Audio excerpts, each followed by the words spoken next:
We, the House, believes the president could solve it yesterday by just undoing his 64 executive orders. He refuses to do that. Why? I just told you the 5 core elements of the bill that we sent over last May. Why hasn't he talked about doing any one of those? The reality is he's not sincere about taking care of our southern border or our northern border. He's not sincere at all. If he was, he would have done these things long ago. Instead, he wouldn't even talk about the border until the beginning of this year. And why? Why did he start talking about the border? Because it has risen to a huge political liability for him in the upcoming election, and this is why he's going to lose. President Biden also, in recent months, has tried to point to, the House GOP leadership, saying that the House is in chaos just because with your slim majority, sometimes it is a little difficult to get legislation through.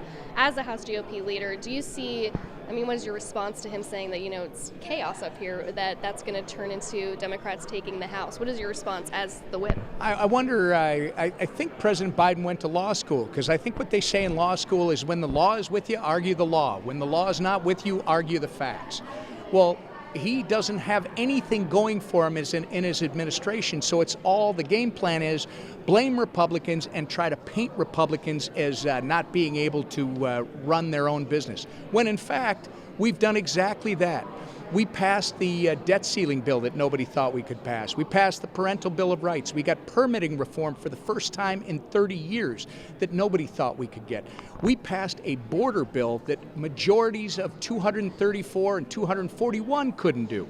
So to argue that the House is in chaos when we did our work, for instance, on the appropriations bills, and the Senate did nothing until we were all done and they agreed on a number, and now they're moving them. Again, the American public is smarter than this president gives them credit for. They see right through it. Do you see, too, in the months leading up to the 2024 election, when the House control will be up for grabs once again, do you see, kind of House unity for Republicans becoming more of a talking point that you guys will try to unify a little bit stronger? Or how do you see any changes happening, or do you think you're just going to keep going with how it's been going? I think we're unified. Just because we have disagreements, that's what you're supposed to do. The other party doesn't allow any disagreement, any real diversity of thought.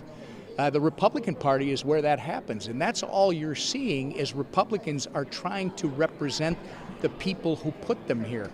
They don't all agree. The people across America don't all agree on everything. So it's a good thing that our members are having that discussion, because I think that's more reflective of where they're coming from and who they're representing. But Republicans are going to hold the House.